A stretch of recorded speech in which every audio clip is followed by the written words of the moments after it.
O assassinato de Marielle Franco chocou o mundo em 2018 e ainda repercute como sintoma da fragilidade da democracia brasileira. E até agora também a gente não tem, né, pessoas responsabilizadas diretamente por isso, não tem pessoas presas por isso, enfim, a investigação segue em andamento sem um desfecho final.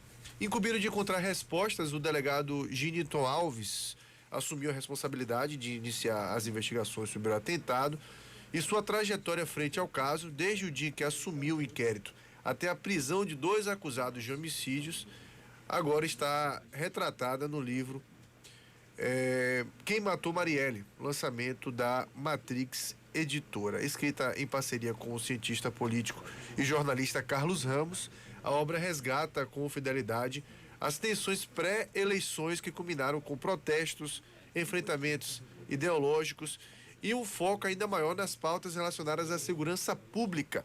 E é sobre isso que a gente conversa agora com o jornalista Carlos Ramos e sobre o livro Quem Matou Marielle, os bastidores do caso que abalou o Brasil e teve repercussão internacional também. Carlos, muito bom tê-lo aqui. A gente agradece a disponibilidade de falar com a gente. E eu queria falar, a partir como ponto inicial, justamente como foi o seu primeiro contato com o caso Marielle, quando que isso te chamou mais atenção, além do grande público. Obviamente foi noticiado por todo mundo. Estou falando com um colega jornalista também que teve acesso a muitas informações, precisou noticiar certamente isso, mas quando que você viu que era um caso diferente, era um caso que te atentava um pouco mais? Bom dia. Bom dia, Fernando, bom dia a todos os ouvintes. Na verdade, a história começa por uma ligação afetiva, né? O delegado Giniton é meu amigo de muitos anos, né? E durante o caso, eu acompanhei a angústia dele, né? A pressão que ele vivia, e nós, como amigos, naquele momento, como amigos, compartilhávamos daquilo que estava acontecendo, né? E eu muito preocupado, porque eu percebia a maneira como as coisas aconteciam muito diferentes, né? Uma pressão, como você bem disse, uma repercussão internacional, pressão de entidades internacionais pressionando, né? E eu acompanhei o caso como amigo, né? Depois que termina e culmina com as prisões e ele acaba sendo afastado do caso, ele fica com o sentimento de querer registrar. Eu acho que era um registro histórico importante, né? Principalmente porque passaram um ano buscando o silêncio. Isso, quando você tenta o sigilo do caso, você abre espaço para muitas especulações, né? Então ele tinha o desejo de colocar esse registro histórico de um ponto de vista técnico, vamos dizer assim, sem puxar para um lado para o outro, mas contar o que aconteceu, né? E aí ele me fez o convite e eu falei, vamos encarar um projeto desafiador, né? Nós passamos 2 anos pesquisando, fazendo entrevistas, visitando os locais, quer dizer, foram 2 anos para produzir o livro. Então foi por essa ligação afetiva de colocar a história dele no papel. E quando você se debruçou sobre o caso e foi às pesquisas, foi de fato escrever sobre, qual foi a impressão que você teve sobre o caso Marielle? O que é que diferencia ele de outros crimes que chamaram a atenção aqui no Brasil? Primeiro, a Marielle. Sabe que muitas vezes aquilo que se fala de uma pessoa não é o que ela é, né? Na vida a gente vê muito isso. No caso da Marielle, não. Ela era realmente o que falam dela, sabe? Era uma pessoa especial. Você tem uma pessoa realmente com convicções muito claras, com um comportamento ético admirável. Eu vou dar um exemplo para o ouvinte, para saber do que é que nós estamos falando. Quando a polícia apreende os celulares das vítimas, né, eles descobrem que tem um aplicativo no celular da Marielle que faz gravação de chamadas. Todas as chamadas que a Marielle fazia, ligações, eram gravadas e ficavam nesse aplicativo. O aplicativo pegou 1 ano da vida dela. Então você imagina, Fernando, 1 ano de gravações de uma vereadora, né? A polícia ouviu 1 ano das conversas. Primeiro que em relação ao crime não apareceu nenhuma pista. Mas também não apareceu nada que tirasse a credibilidade dela, compreende? Não, você imagine se todos os políticos são capazes de deixar a gente ouvir 1 ano de conversa dele no telefone, né? sem ter nada que falasse, opa, aqui eu acho que tem alguma coisa errada. Eles ouviram em 1 ano, sem nada, ao contrário, só viram uma mulher realmente determinada, comprometida. Então, a primeira coisa que me surpreende é a admiração. Eu fiquei apaixonado por ela como ser humano. O segundo é que a investigação não acontece num seriado de TV, né? As pessoas acham que uma investigação é como um CSI, que as coisas acontecem, que joga a impressão digital no computador, de repente aparece a foto de... Não é assim. Quer dizer, a investigação se deu numa realidade. Essa realidade é o Brasil, é o Rio de Janeiro, são as instituições brasileiras, são as condições de recursos humanos, de recursos materiais. Quer dizer, a investigação se dá nessa estrutura. Então, tudo isso me foi surpreendendo e me ajudando a ter um olhar. Eu digo que o livro ele tem esse objetivo de um registro histórico e de uma maneira de provocar uma reflexão sobre o próprio Brasil, sabe? Porque ali estão todos esses elementos. Quer dizer, um crime bárbaro, a violência, né, expressa de uma forma muito cruel. Você tem as instituições funcionando e muitas vezes com dificuldades para funcionar.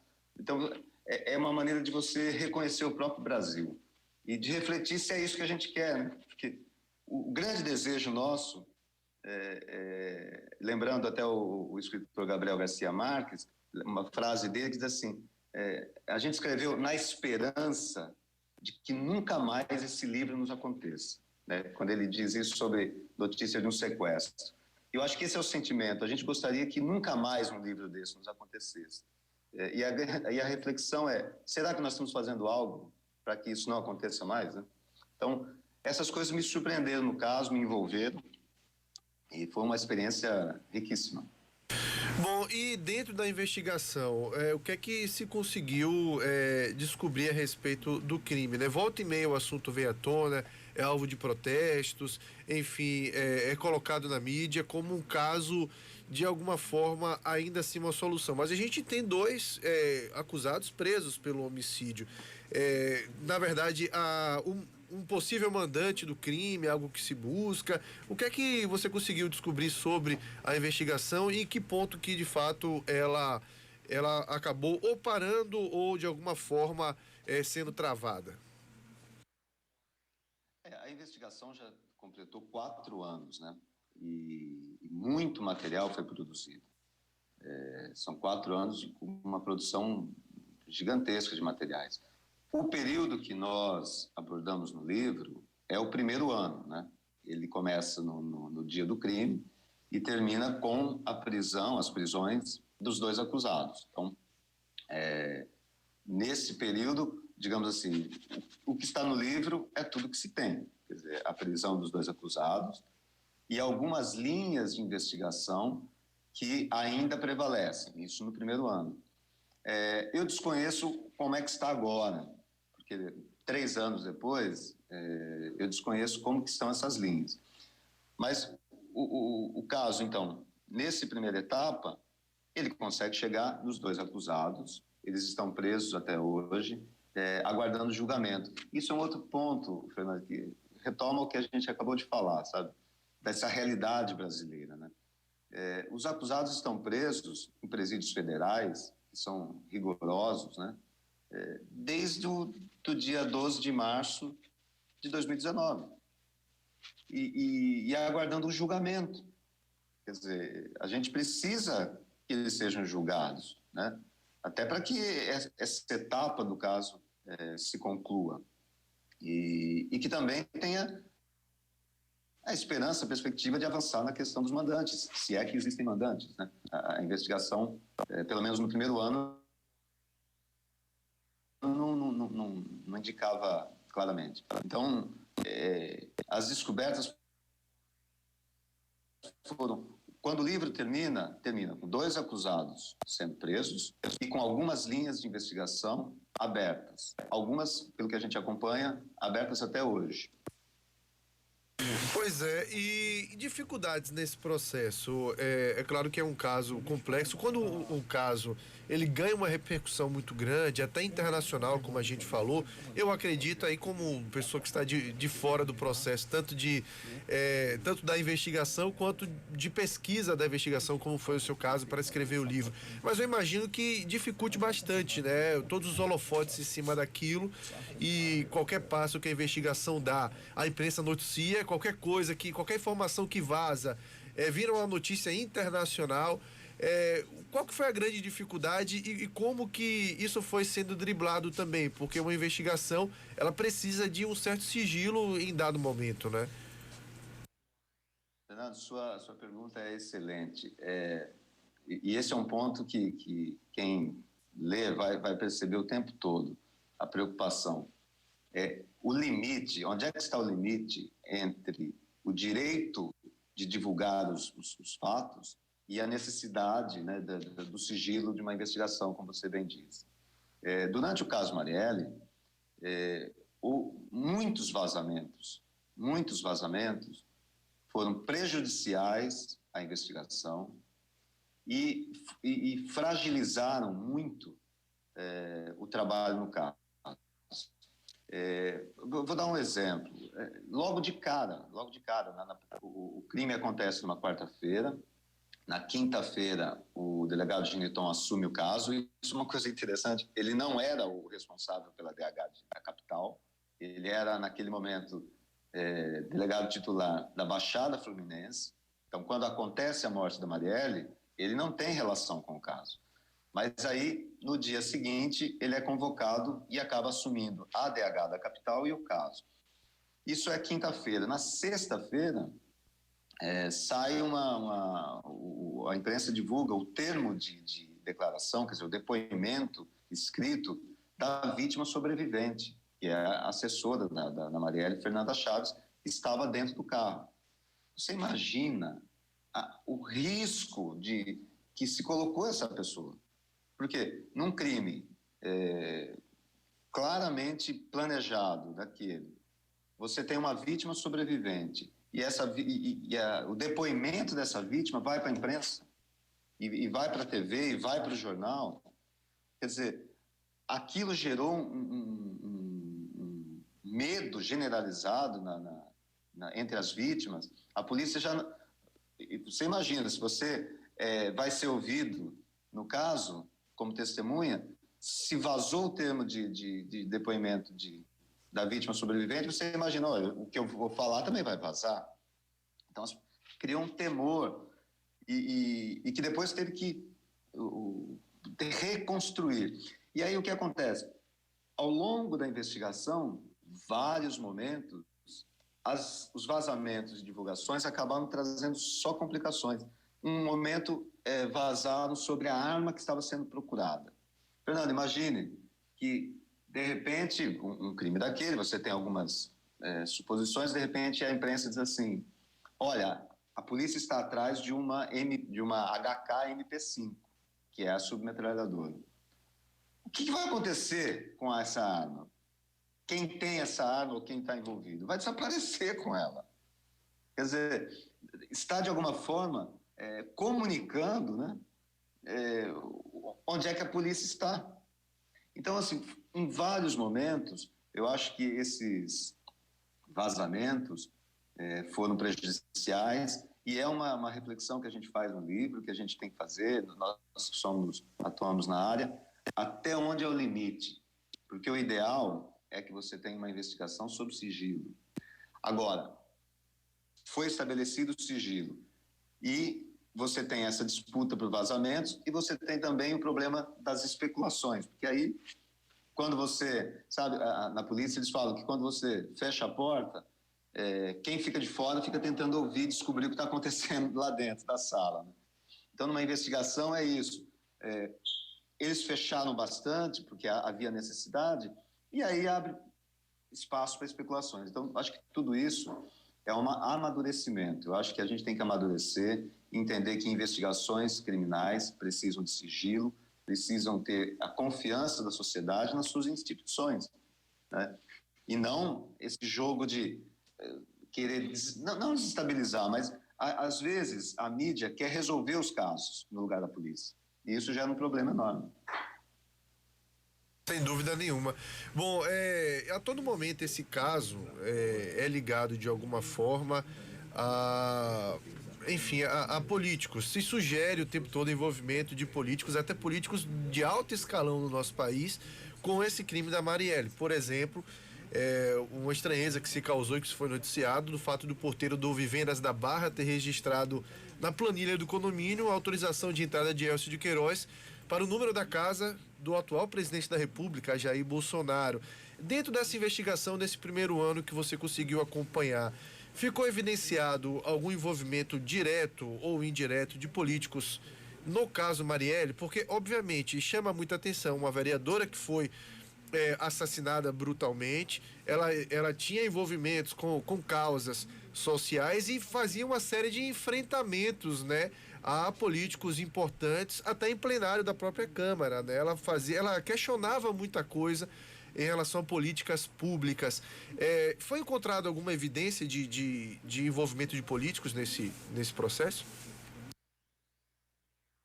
Veja, o caso desde o início, primeiro que a gente tem que entender o contexto atípico que ele acontece, né? Porque o Rio de Janeiro estava sob uma intervenção federal e a intervenção federal inédita. O Brasil tinha vivido situações de lei da garantia da ordem, né? Quer dizer, as Forças Armadas auxiliam as forças do Estado e depois se retiram.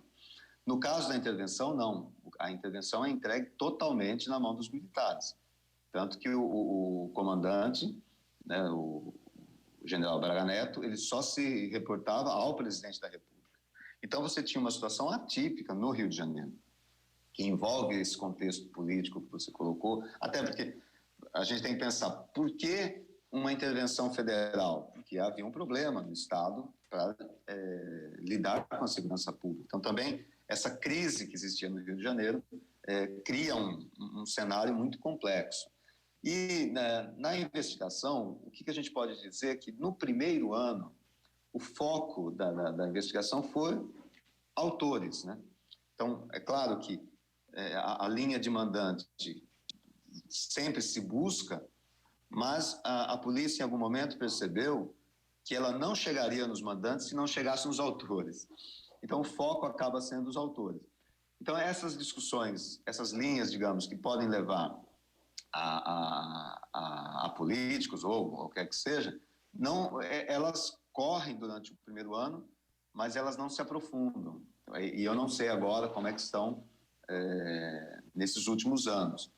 Mas no próprio livro a gente conta que isso foi trazido, inclusive, pelo deputado Marcelo Freixo, na época, que uma das linhas, por exemplo, tocava em deputados da Assembleia Legislativa que participaram da operação chamada Cadeia Velha.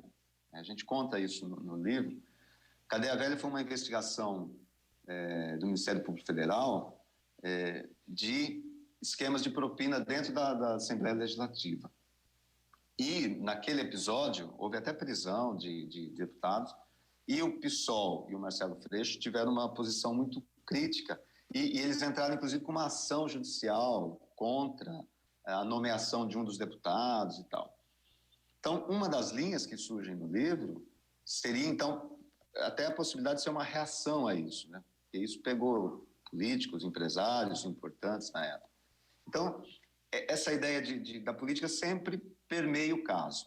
Agora, neste primeiro ano, não surgem indícios, como você falou em relação ao Bolsonaro, toda essa história do porteiro. No primeiro ano de investigação, não surge indício que faça qualquer ligação nesse sentido.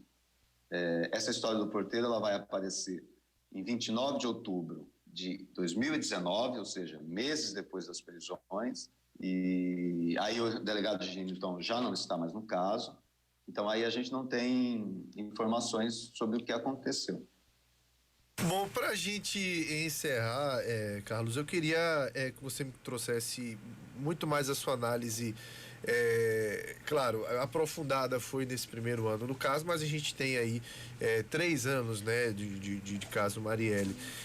Que análise você faz desse momento atual? O que é que falta de fato? Você falou, por exemplo, do processo das pessoas que estão presas, né? 3 anos aí de prisão e de repente a gente não tem.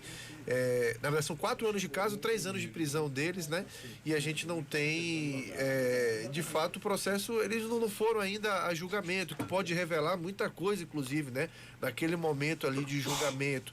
O que é que tá faltando no caso Marielle para a gente ter um desfecho final dessa história, na sua visão? Eu acho que isso que você tocou é fundamental, né? E é uma coisa, como eu disse no início, né? Não dá para acusados de um crime com esse tamanho, né? Com essa importância, não serem julgados. Quer dizer, eu acho que para eles, inclusive, para eles é um direito, para a sociedade é um direito de fechar essa etapa, né? Então, acho que falta a questão do julgamento para que tanto seja feita a justiça, se realmente eles são os autores, sejam responsabilizados, mas também que possam surgir informações e elementos para chegar na segunda etapa. Veja, muitos falam em relação a mandantes, né? É que a gente sempre tem a ideia de que um crime sempre tem alguém que mandou. Mas o caso do Marielle é tão complexo que a polícia pode chegar à conclusão de que não houve mandantes, né? De que isso não é uma coisa clara. Então, é possível chegar na conclusão de que não houve, é possível chegar na conclusão de que houve mandantes, e aí existem algumas linhas que começam no livro. O que a gente percebe é que as linhas que são tratadas, as linhas investigativas que são tratadas no livro, as principais ainda prevalecem. Então, talvez a gente acredita, e eu desejo, sinceramente, que a polícia tenha conseguido elementos, tenha avançado e que conclua isso. Se há mandantes, que eles sejam punidos, porque o caso Marielle é uma ferida aberta, Fernando. É uma ferida aberta na democracia brasileira, na nossa história, porque, primeiro, pela brutalidade, pela simbologia de tudo isso, né? Quer dizer, aquilo que eu falei para você, imagina uma pessoa que realmente atuava pela sociedade. Não era encenação, ela realmente atuava, e uma pessoa com compromisso social ser brutalmente assassinada nos faz rever qual caminho que a sociedade está seguindo. Então, eu acho que essa questão de que falta, eles estão investigando, né?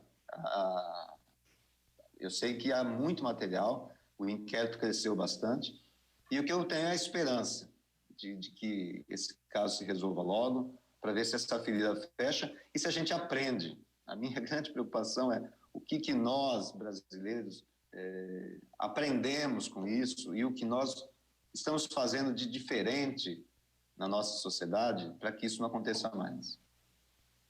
Sem dúvida alguma, é algo que todo mundo anseia mesmo, né? Que a gente tenha a resolução desse caso e que deixe de fato algum legado, né? Como você colocou aí. Carlos Ramos, colega, jornalista, escritor, muito bom bater esse papo contigo. Eu queria encerrar esse papo, inclusive, perguntando onde encontrar quem matou Marielle, tem meios online para fazer a compra do livro, o livro já está em circulação há muito tempo, como é que é essa questão de aquisição do livro, que foi lançado pela Matrix Editora? O livro foi lançado agora em abril, né? Então nós estamos no começo da divulgação e, mais uma vez, eu quero agradecer essa oportunidade que vocês estão nos dando. A gente fica feliz em poder falar do caso, como eu disse, falar do caso, mais do que falar do livro, é falar do caso, sabe? Eu acho que tem muita gente que fala, mas já estou cansado de ouvir isso. viu? Esse é o problema. Nós não podemos cansar de ouvir enquanto as coisas não se resolverem, né? Então, assim, é uma oportunidade importante. E o livro, as pessoas, no site da Matrix, editora, as pessoas podem comprar, no site da Amazon, no site dos grandes sites de vendas no Brasil, já estão disponíveis. E nós estamos agora o trabalho de começar a fazer o livro chegar nas livrarias, né? Então, esse processo de distribuição no Rio já está chegando, em São Paulo, agora a gente começa a espalhar. Então, nesse momento, o mais fácil é nos sites. Sites de compra, já está lá disponível. E espero que comprem, que leiam e que façam contato, contem para a gente, você, Fernando, diga qual a sua opinião, o que você achou. E uma coisa interessante, a gente, quando decidiu escrever, você imagina um caso que acabou despertando discussões, inclusive políticas e ideológicas sobre ele, né?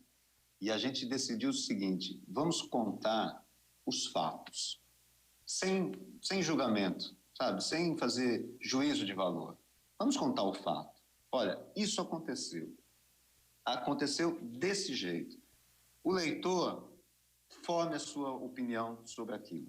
Então, o livro é um livro leve nesse sentido, ele conta a história, dando ao leitor as ferramentas para que ele conclua. E eu tenho certeza que quem lê vai ter esse sentimento. Olha, eles não estão aqui defendendo tese. Nós não estamos defendendo tese no livro. Não é uma disputa de narrativas, nada disso. É só um relato fiel do que aconteceu, do ponto de vista humano, né? Porque o livro é em primeira pessoa. É o delegado, é um ser humano que estava ali e que, de repente, teve uma missão para cumprir. E essa missão é importante para a história do país, mas é sempre um olhar de um ser humano. Então, eu digo que é um relato fiel e humano. E as pessoas, eu tenho certeza, que vão aprender. Eu acho que a ideia do livro é sempre isso, fazer com que a gente aprenda cada vez mais sobre a sociedade e o Brasil. Maravilha, forte abraço, muito bom bater esse papo contigo. Muito obrigado e sucesso com o livro, tá bom? Obrigado, mais uma vez, um abraço a todos os ouvintes, sucesso para vocês e estamos aqui sempre à disposição.